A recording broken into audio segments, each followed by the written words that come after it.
ಗುರುಭ್ಯೋ ನಮಃ. ಆದಿತ್ಯಾದಿ ನವಗ್ರಹದೇವತಾಭ್ಯೋ ನಮಃ. ನಾನು ಕೃಷ್ಣಕುಮಾರ್ ಶರ್ಮಾ, ನಿಮ್ಮ ವಿಶ್ವಾಸಿತ ಜ್ಯೋತಿಷ್ಯ ಮಾರ್ಗದರ್ಶಿ. ಮೊದಲನೇದಾಗಿ ಶ್ರೀ ಶ್ರೀ ಶ್ರೀ ಶಿವಂ ಗುರೂಜಿಯವರ ಪಾದಾರವಿಂದಗಳಿಗೆ ನಮಸ್ಕಾರಗಳನ್ನು ತಿಳಿಸೋಣ.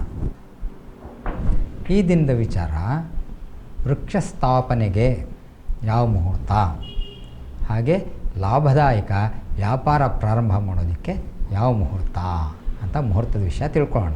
ಯಾವ ನಕ್ಷತ್ರಗಳಲ್ಲಿ ನಾವು ಈ ಕಾರ್ಯಗಳನ್ನು ಪ್ರಾರಂಭ ಮಾಡಬೇಕು.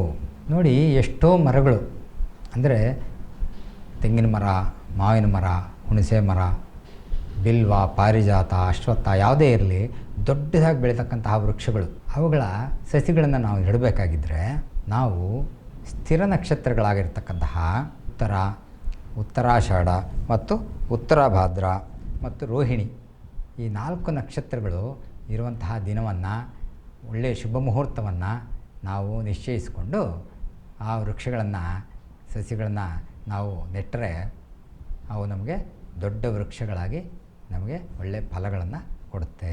ಹಾಗೆ ಆ ಸಮಯದಲ್ಲಿ ಇನ್ನೂ ಒಳ್ಳೆಯ ಫಲ ಪಡಿಬೇಕಿದ್ರೆ ಯಾರು ನೆಡ್ತಾರೋ ಅವರ ಜಾತಕದಲ್ಲಿ ಗುರುಗ್ರಹರು ಯಾವ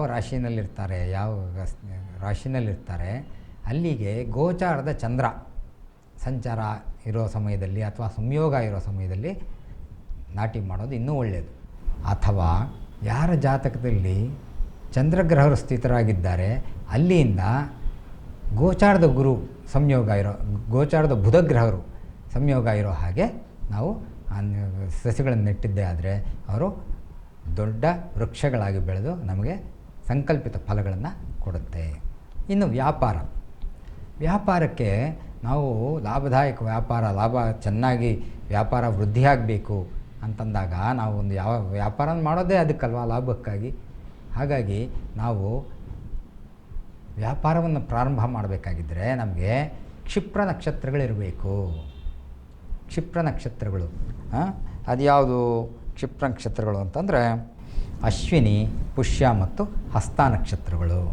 ಒಂದು ಶುಭ ದಿನದಲ್ಲಿ, ಶುಭ ವಾರದಲ್ಲಿ, ಶುಭ ತಿಥಿಯಲ್ಲಿ ನಾವು ಈ ಪುಷ್ಯ, ಹಸ್ತ ಮತ್ತು ಅಶ್ವಿನಿ ನಕ್ಷತ್ರಗಳು ಇರತಕ್ಕಂತಹ ದಿನವನ್ನು ಆರಿಸ್ಕೊಂಡು ಅದರಲ್ಲೂ ಬುಧಹೋರಾನಲ್ಲಿ ನಾವು ವ್ಯಾಪಾರವನ್ನು ಪ್ರಾರಂಭ ಮಾಡಿದ್ರೆ ಅದು ಲಾಭದಾಯಕವಾಗಿ ವೃದ್ಧಿಯಾಗತ್ತೆ ಅಂತ ಹೇಳಬಹುದು. ಇಂತಹ ಜ್ಞಾನವನ್ನು ಕೊಟ್ಟ ಶಿವಂ ಗುರೂಜಿಯವರಿಗೆ ನನ್ನ ನಮಸ್ಕಾರಗಳು.